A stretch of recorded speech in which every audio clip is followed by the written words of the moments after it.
10 मिनिटाचा पॅच चढून आपण आता या ठिकाणी येऊन पोचलो आहे आणि इथं आल्यावर आपलं हे अशा प्रकारचं हे जुनं स्ट्रक्चर दिसते. हे काय आपण आता याचा अंदाज नाही लावू शकणार.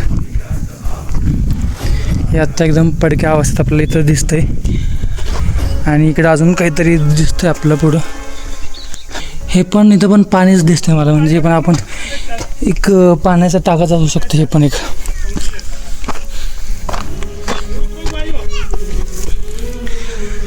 आणि इथून हा दिसणारा समोरचा व्ह्यू एक नंबर.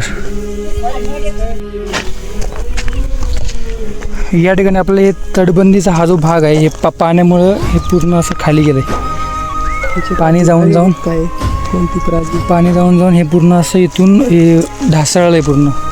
ही तटबंदी संपूर्ण याच्यावरती होती, पण आता ही खालचा हा बेसच याचा गेला आहे, त्यामुळे ही तटबंदी जरा धोक्यात आहे असं वाटतंय मला.